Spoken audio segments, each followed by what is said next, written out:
Welcome to the Red and Bold Show. This is our very first mailbag session, and we're excited.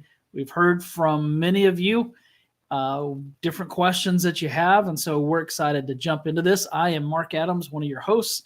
You can find me at 49ers Camelot, and I'm joined by Anthony Robertson. You can find him at 49ers Cutback, and we are teaming up every Wednesday at 2 o'clock Pacific time for the Red and Bold Show. We started out on the PSF app, but now we're all over the place because we've become that famous. Right, Ant?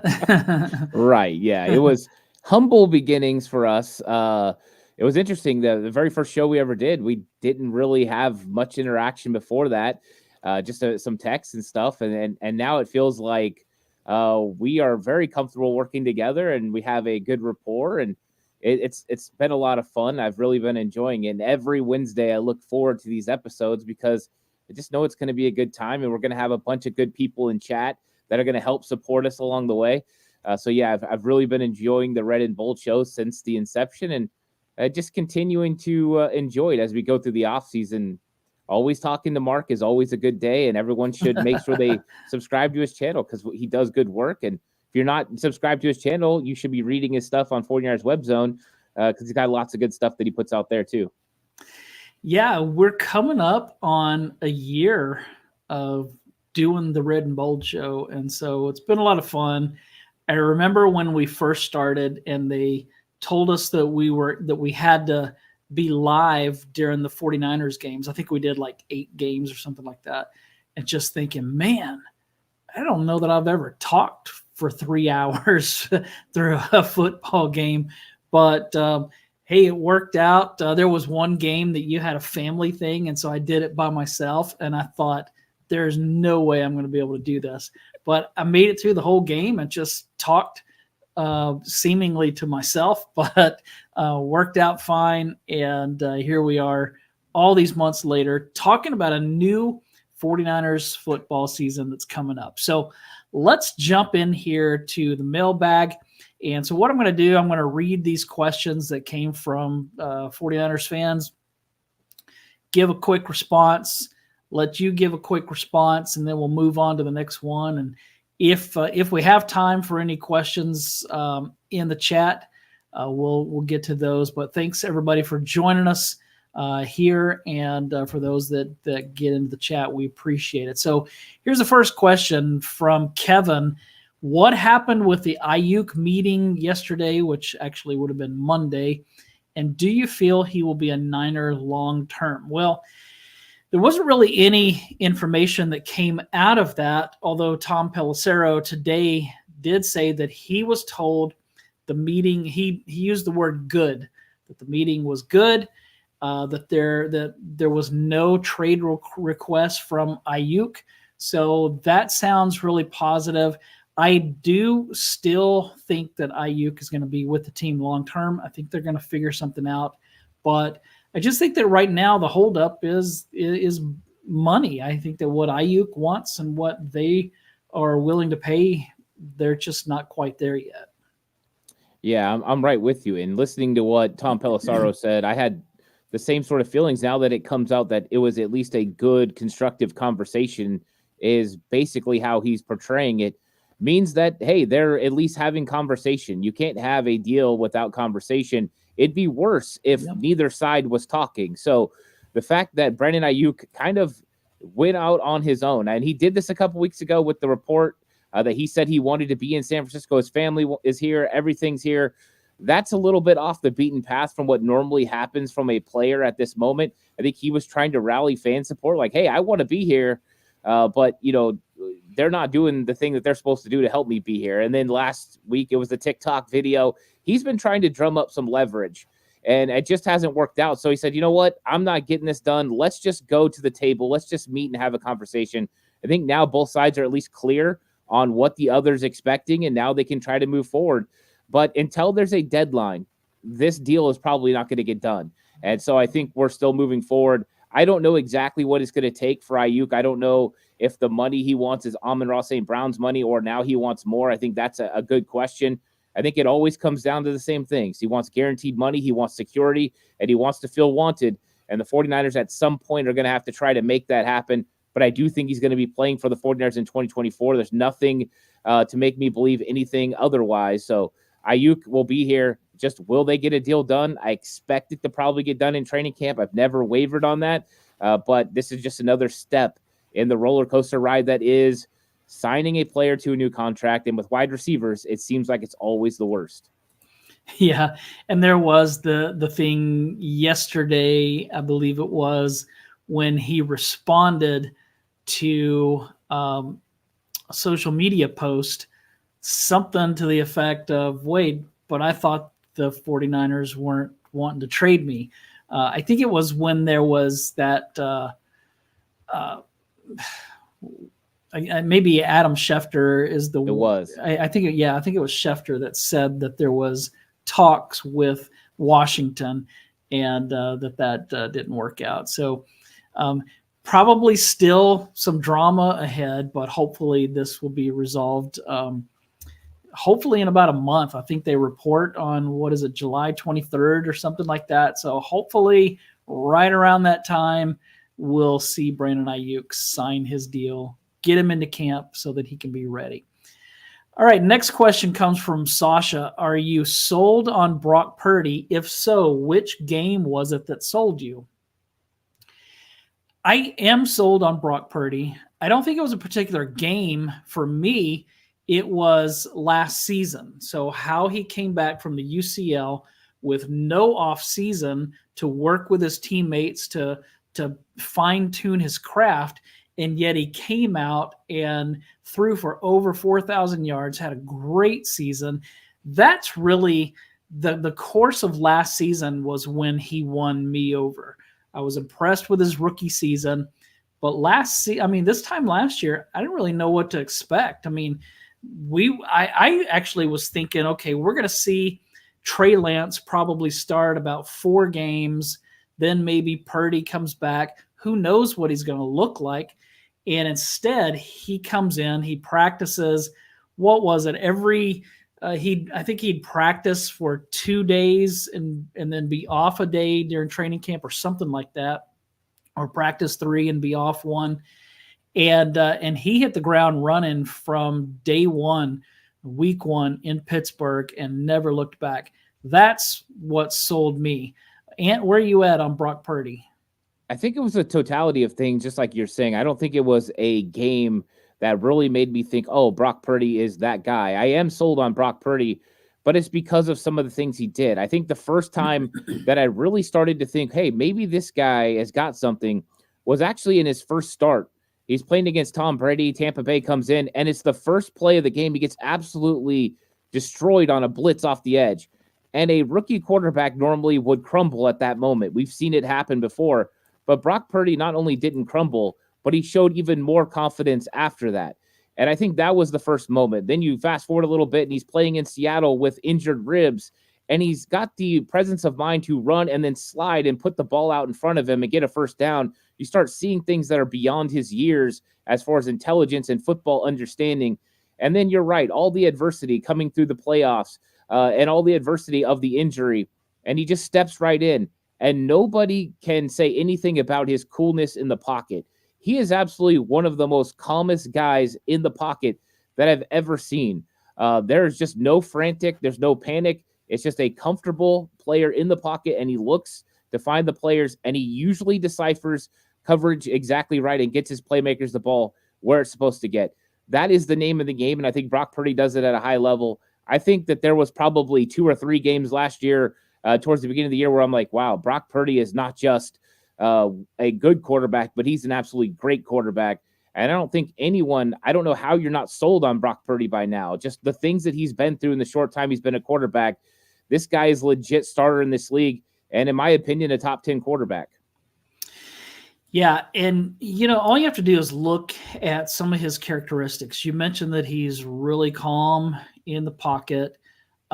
When there's pressure, he's cool. And I mean, that reminds me of Joe Montana, how he was just so calm, even in those big moments.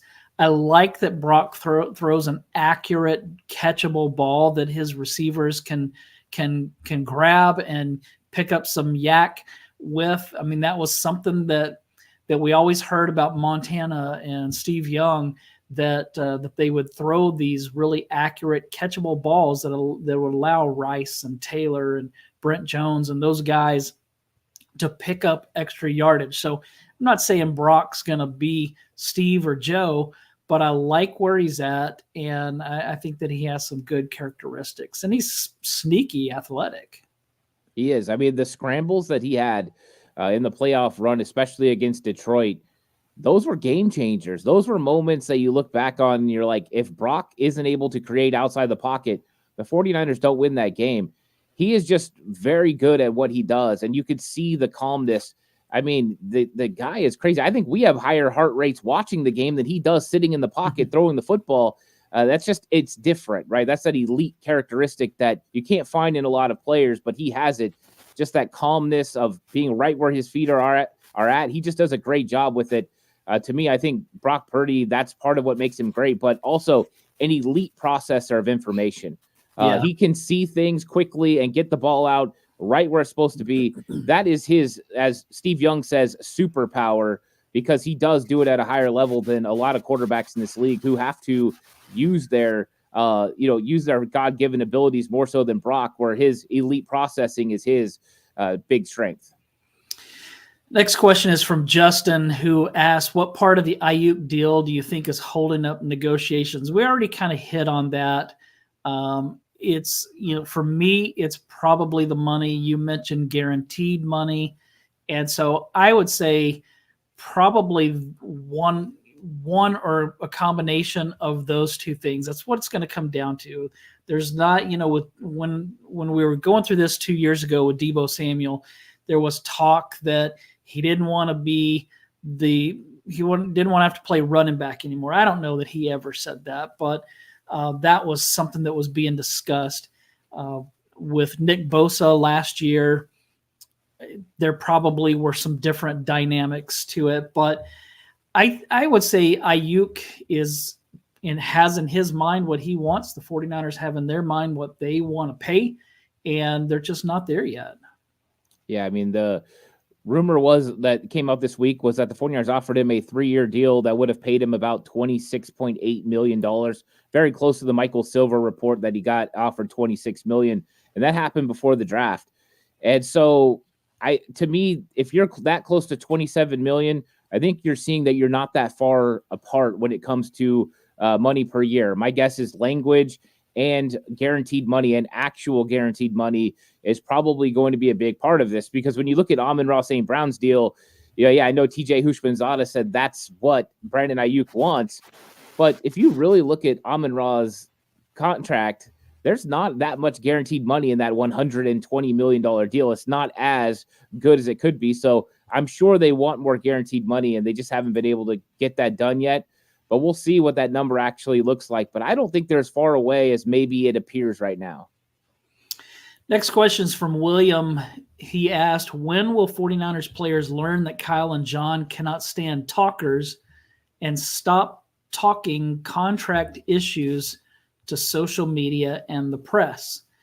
Well, I think that this is the new way of negotiating for NFL players, especially wide receivers. And so I don't think that that they're all going to do this, but we are seeing it more often, especially with these situations where, like with the 49ers, how they take longer into the summer. We're going to see that stuff more. Now, I also think that what we've seen, whether it's Deebo Samuel or Brandon Aiyuk, there were some issues there when George Kittle had his contract thing going on. He wasn't doing quite the same stuff, but I do seem to remember that he was kind of frustrated.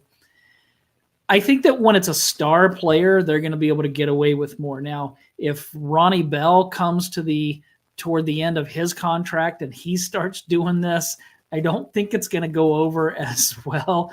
And so I think that you might see things differently. Not that Ronnie Bell is going to do that, but I don't think that this way of handling things like what some of the players are doing now is going to go away anytime soon. No, I don't either. I think that they have to find a way to create pressure and create leverage to put that on the front office, because if they don't, they really have no leg to stand on. I mean, Brandon Aiyuk right now is under contract for $14.1 million for his fifth-year option, and guess what? That's what he agreed to when he signed his rookie deal. So there's really no recourse for him. He could demand a trade. That doesn't mean he's going to get traded. So there's really nothing he can do besides play the game in social media, play the game with the fan base, and hope that the fan base starts rallying with all their hashtags, pay Aiyuk, the way they did pay Kittle and pay others. You just have to try to play it that way. Debo did it in his contract negotiations, and really his agent had every single one of his players doing that, from DK Metcalf to A.J. Brown to Debo Samuel. This is the name of the game. If you don't have leverage, you're trying to find a way to get it. And I just don't think that Brandon Aiyuk has any recourse. So the 49ers know they hold all the cards, and that's why it's so frustrating for a player, because they're stuck. And as long as you're stuck, you're looking for a way out.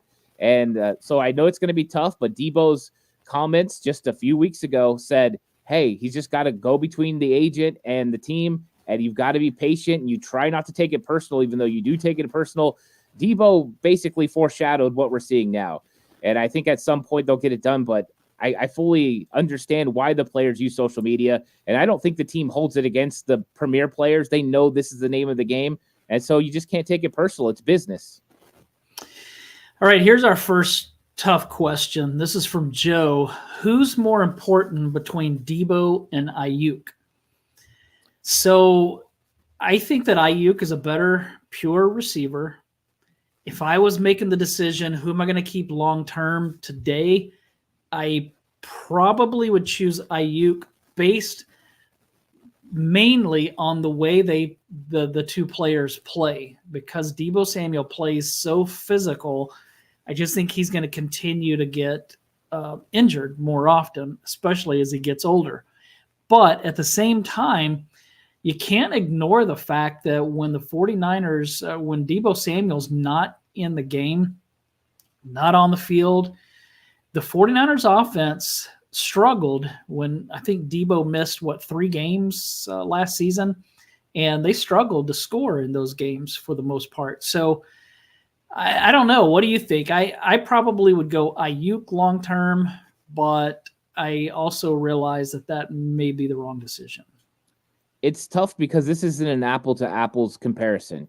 Debo Samuel and Brandon Aiyuk are completely different players in how they're used within the offense. And I think a first argument against Debo Samuel would be, now Kyle Shanahan has Christian McCaffrey, and he can do the things that Debo Samuel does.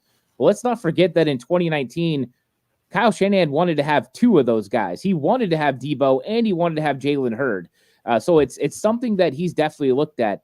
I think when it comes to Aiyuk, the bigger question is, can you find another wide receiver that does the things that he does? And I think when you look around the league, you start seeing guys that are in that top 15 wide receiver range that have just been drafted over the last 5 years that, yeah, those guys can do the things that Aiyuk does for the most part. Now, find another player that does the things Debo does to the level that Debo does them. I don't know if there's that guy. I know McCaffrey is probably the closest, but the explosiveness that Debo has, the ability to make a home run play, is different than every other player on the 49ers, maybe besides George Kittle. George Kittle house calls plays, and Debo does that. Aiyuk has those moments, but for the most part, he's not the explosive touchdown guy. He has explosive plays. So it's an interesting conversation. I think they're 2 different guys who really benefit from playing together. But as far as longevity, Aiyuk is obviously going to be in the league longer. He hasn't really had any injuries in his career. But I think Debo's new role has definitely changed, and maybe that'll make it easier for him to stay healthy. But Debo's just got that explosiveness. He's different. He's a game changer compared to a lot of players in this league. And that's why when he got $23 million, he got it from being a really good football player and a playmaker, not for being a wide receiver. All right, Basil asked, are you concerned the 49ers may lose too many players after the season and have to rebuild? I'm not really that concerned that they're going to have to go into a rebuild mode. Now, is it possible they could have to let somebody go like they did with DeForest Buckner. That's possible. But I don't worry too much about a rebuild because, I mean, remember, John Lynch and Kyle Shanahan took over a team in 2017 that was horrid. That roster was terrible. And in 2 years, they built that roster to the point that they were 7 minutes away from winning the Super Bowl. If they were able to build an almost Super Bowl champion from nothing, then I think that they could take this roster that has a lot more talent, even if they lost some, few players. They're going to be able to take that and build something really special, just like they were before. So I'm not too worried about that. Yeah, losing players is inevitable, and 9 starters are potentially going to be free agents next year. Of course, the 49ers could work on some contracts along the way, get some stuff done in training camp with some of these players and potentially lower that number. But the 49ers, they do this. It was not that long ago that they drafted and replaced Jaquiski Tartt. So Jaquiski Tartt goes out. Here comes Talanoa Hufanga. Having players in waiting is what they do. Aaron Banks is going to be a free agent next year. Dominic Pooney is sitting, waiting potentially to take that roster spot. They consistently do this. It is a draft and replace type of formula. You have to have guys in the pipeline. That way you're not rebuilding, you're reloading. And that's what they've been doing through the draft. They've had some success with it. Of course, with all things, sometimes it doesn't work out. You have to go get a free agent. And the 49ers have a lot of guys on one-year deals right now. That's part of the reason it looks a little bit more dire than it is. But they're signing players to these cheap one-year deals because players want to play in San Francisco because they know playing here not only gives them a chance to win and win a Super Bowl, but also gives them a chance to go and capitalize on the open market the next year and turn it into another contract. So I'm not worried about it. I've seen the overall plan for John Lynch and Kyle Shanahan since 2017, and it's worked really well. And I'm not going to question them now that we're in year 8. They've got this thing figured out. They know what they're doing. And so I think they're just going to continue to keep building good football teams for the foreseeable future. Yeah, I agree. Dave asks, other than Brandon Aiyuk, who is the next player entering the final year of their contract who you expect to receive a contract extension? So here are 5 candidates for that. Deommodore Lenoir, Dre Greenlaw, Talanoa Hufanga, Charvarius Ward, and Aaron Banks. I think that Lenoir is the most likely. Obviously, we've got Aiyuk and we've got Brock Purdy. But I think that Lenoir is probably the most likely. He's young. He's only seems to be getting better. Charvarius Ward, I think, is less likely because I think that he's going to be really expensive unless they do some kind of deal before he gets to free agency. Greenlaw and Hufanga, I think we're going to have to see how they come back from their injuries. And like you mentioned, Aaron Banks, I think that he's about to play his last season for the 49ers. Who would be your top next in line for a new contract? I think it would be Deommodore Lenoir. To me, he makes the most sense. You've got a very capable starter. Even if it's just playing nickel, you got a guy that can do it. But we've seen him do both. So he's very capable. He's on the brink of, I think, breaking out. He had his hands on some footballs last year that if he makes those interceptions, I think the league is talking about him a lot differently. So I think the 49ers, it would be smart to get a deal done either before or during training camp for Lenoir, because I think the price tag is going to go up once he plays a really good season in 2024. So might as well get that deal done. That way you can start making decisions about other players. Maybe you want to end up bringing back Isaac Yedem and letting Charvarius Ward go if he's going to be wanting the top money that I think he's going to want. I think he's going to want to be paid the highest as far as cornerback in the league. So to me, Deommodore Lenoir makes the most sense. And then you kind of just work down from there with Hufanga and Greenlaw. They want both of those guys back. I guarantee it. But what are their injuries going to look like? I think training camp's going to kind of give us an idea of how quickly it'll be for Hufanga. And then when it comes to Dre Greenlaw, it's going to come later on. But they'll want to get something done. I think Dre wants to be here, but they're going to have to pony up and pay him a little bit more money than they did in the last contract. Yeah. Vanessa asks, will Brock Purdy's new deal come next offseason, or will they wait until training camp in 2025 like they do the other star players? All right, you might disagree with me on this, but I actually think that they will work out something with Brock before training camp. So, like, whether it's Warner, Kittle, Bosa, Debo, Aiyuk, they always seem to wait until the eve of training camp or at the beginning, or in Bosa's case, after training camp and after the preseason. I don't think that you do that with your quarterback, though. They need Purdy to be part of the offseason program, getting those reps with his receivers, getting those reps with his offensive line. I don't know if he's going to, like, if they did work out something, but it's not until July. If I'm Brock Purdy, I don't know how comfortable I'm going to be practicing without that new deal. So I just kind of think that they're going to work out something earlier in the offseason with Garoppolo in 2018. They did it right after the season, like early February, but he was a pending free agent, if I remember right. Same thing with Trent Williams. They worked him out a new deal real quick in March. But again, he was about to hit the market. So I don't think that they're going to wait as long on Purdy. I think that they'll work that out earlier in the offseason. Well, it might be dangerous to wait because every single time you wait, as far as a quarterback goes, somebody gets a new huge contract. What I'm hoping is that some of the contracts that have come out already are structured enough that the 49ers can have something put together that makes sense for them and for Brock Purdy. But I'm guessing they would like to know what Brock Purdy's contract is going to look like before they head into free agency next year. So I'm guessing they're going to go to him and try to get something done earlier than they most normally do. But we just don't know how these things are going to work out. I think everyone is kind of believing that Brock Purdy is going to be somewhat easy to work with when it comes to contract negotiations. But in the same way, the guy's just about to earn enough money to take care of his family for a long time. So it's going to be interesting. I think they will get Brock's deal done next year. Timetable-wise, I hope it's sooner rather than later.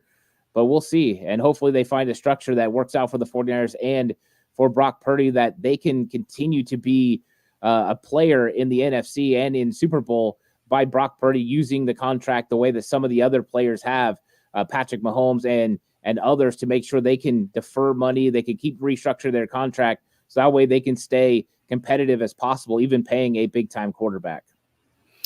Okay, Josh asked, who's the most important defensive player this season? I mean, you're going to have guys like Warner and Ward, but for me, it's Bosa. He's the best player on the defense. He's one of the best players in the league. So I'm voting Nick Bosa. Who do you think is the most valuable, most important defensive player for the 49ers? I think the most important player for the 49ers on defense this year is going to be Leonard Floyd, because it's going to be his success that's going to dictate how the rest of the defensive line goes. We haven't had a legitimate pass rusher opposite of Bosa since they had D Ford. So to me, this is the moment Leonard Floyd could potentially take this defense back to the direction it was back when they were one of the best defensive lines in the league. Because if he starts occupying double teams the same way Bosa is, that'll free up your interior defensive line. Malik Collins, Yetur Gross-Matos, when he moves inside, and also Javon Hargrave could have some opportunity to get some sacks. And then once they're getting double teamed, that means Bosa might see some single looks, and then Floyd sees some more single looks. So it's a cause and effect, all four guys working together, but it could pay huge dividends for the 49ers. That will help Nick Bosa, but I think guys like that, I think he's one of them. I think you look at the linebacker position, Devondre Campbell is going to be very pivotal to this season, and probably Isaac Yedem too. So you look at three phases, three different levels of defense. If those three guys play really well, the 49ers defense is really, really good this year. And if they stumble and they don't live up to expectation, it might be a little bit more difficult as the season progresses. Yeah, I can't disagree with any of those. But I just go back to 2020 when they lost Nick Bosa for the season, and it did not go well. But he wasn't the only one they lost. They lost Garoppolo, they lost others. So don't want to see that happen again. William asks, will Kyle ever hire an OC again? No, I mean, maybe he hires somebody that's going to take some of the work off of him, but he's the offensive coordinator. He's the play caller. He's not going to find somebody that's going to be able to do it better. So, as far as hiring a replacement for himself, no. But if he's asking, will he ever hire somebody to take a load off of what he's doing, then that's possible. But he's not going to hire somebody that's going to do what he does. No one's ever going to call plays for Kyle Shanahan. And why would someone call plays for Kyle Shanahan? He's the best offensive play caller in the entire league.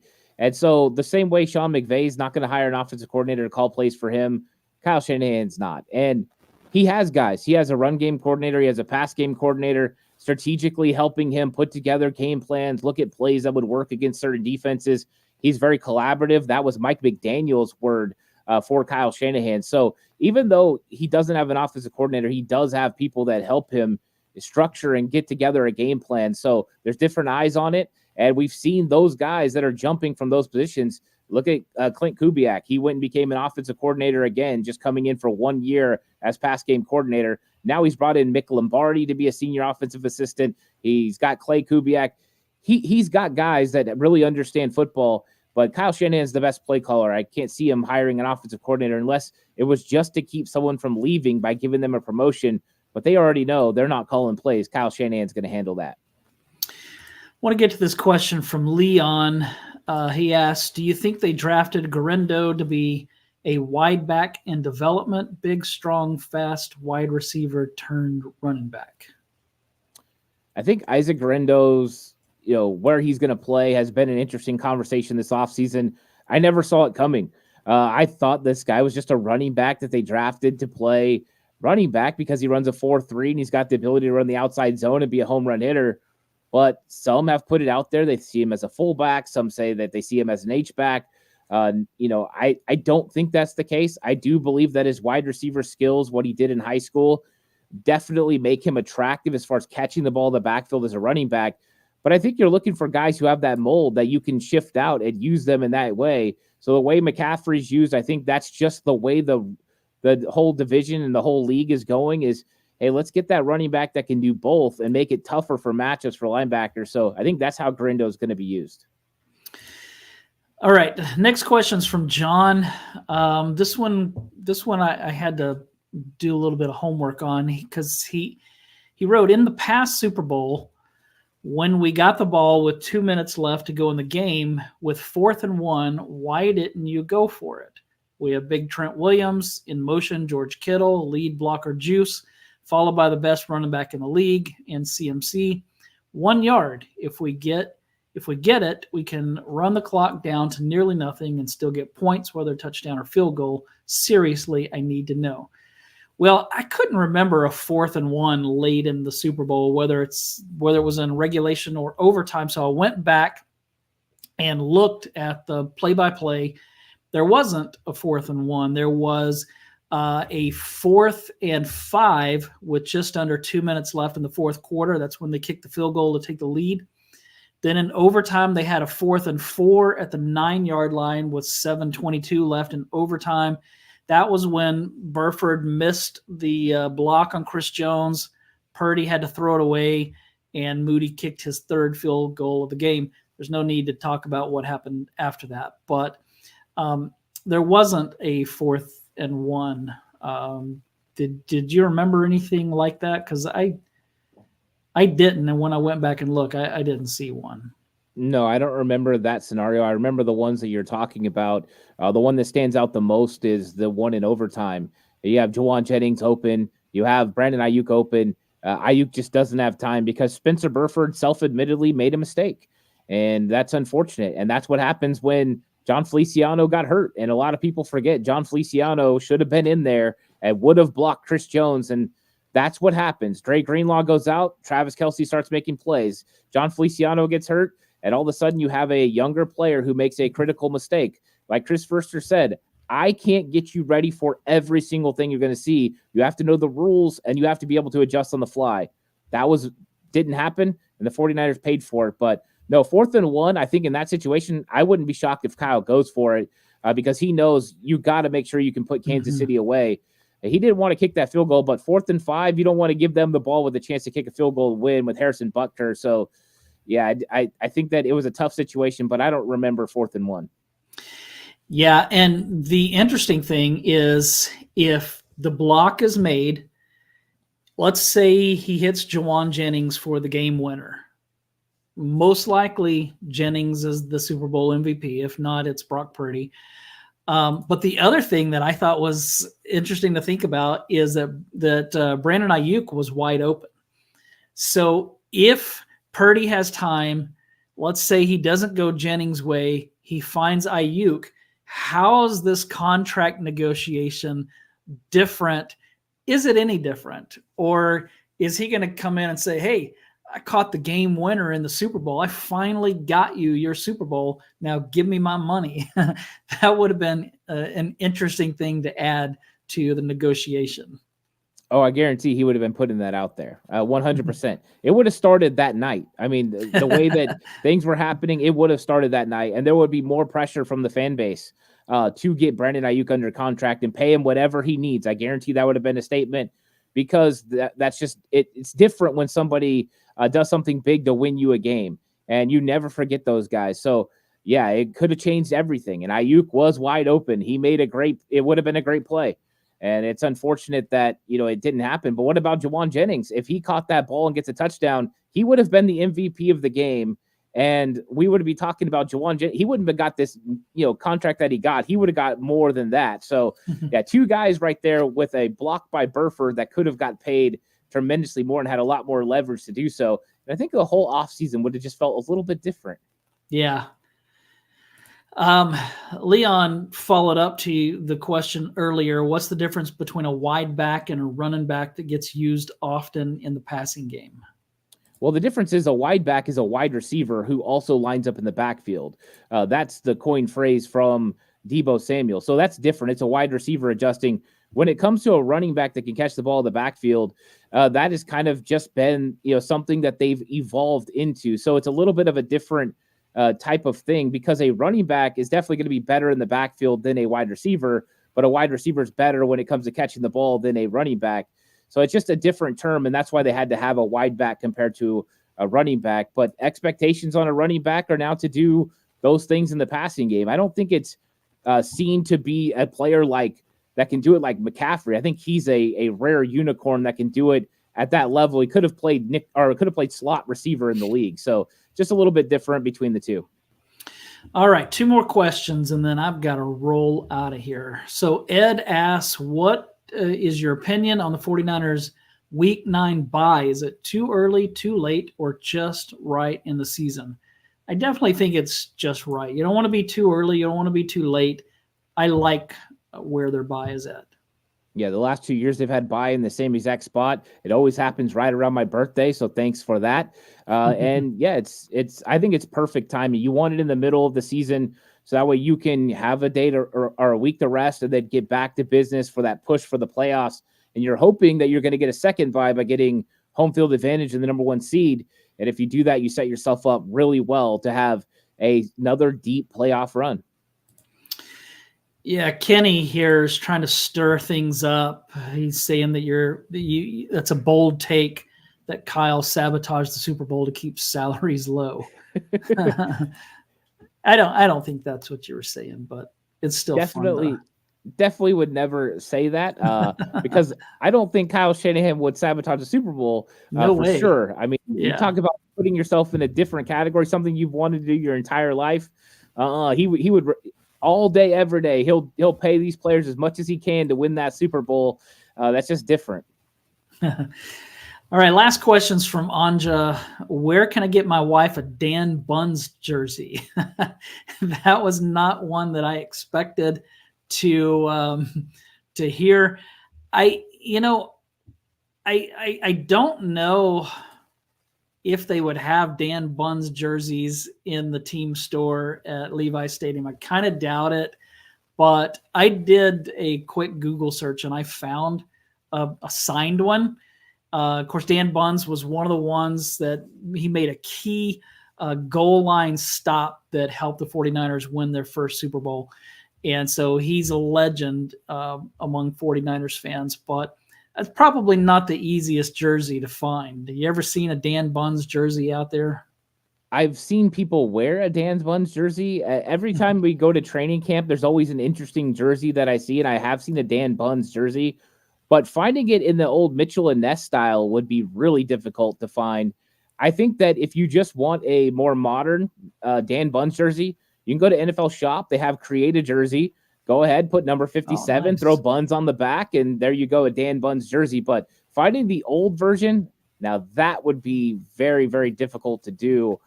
You could probably do something with, I'm sure they have some knockoffs out there. I don't know. But like you said, unless you get a signed one, I don't know how else you find one. Just a modern day one, though, you could definitely get that made on NFL Shop. Yeah. So a lot of great questions today. This was fun. Sorry to cut things short, but I need to get out of here. Leon said I saw a Borland jersey in the wild once. Chris Borland was one of the ones that we thought was going to be great, and then remember Patrick Willis abruptly retired and we were like, oh, that's horrible. But at least we still have Borland. And then he retires right after that. So that was a rough offseason when they lost Harbaugh and they lost Justin Smith and they lost Anthony Davis and gosh dang. And Navarro Bowman, he was still dealing with that knee injury coming back from that. So that was a tough time. But anything else before we take off here? No, I had a lot of fun answering questions from the faithful, and I look forward to doing more mailbags in the future. It's a lot of fun just getting people's thoughts and the questions that are on their minds, because you don't always see that perspective because you have questions in your own mind, but what other people are seeing is completely different. And I like that. And I like the fact that we get to have a conversation about it. Yeah, they're fun to do, especially in the off season. They're fun to do after wins, but I do them every week during the football season for 49ers Web Zone. And I can tell you, after losses, the vibe is totally different. And so they're not as much fun. And there's a lot of angry ones that I have to sift through, a lot of fire Shanahan, fire the defensive coordinator type questions and statements. And so those are more interesting for sure. But hey, thanks everybody for joining us. Please take a minute to like and subscribe. Go to 49ers Cutback, go to 49ers Camelot, and subscribe. We would appreciate it, and hope that we see you back here next week for another episode of the Red and Bold Show. I almost forgot the name there for a second. I'm on very little sleep, so give me a break. Y'all have a good rest of your week. See ya.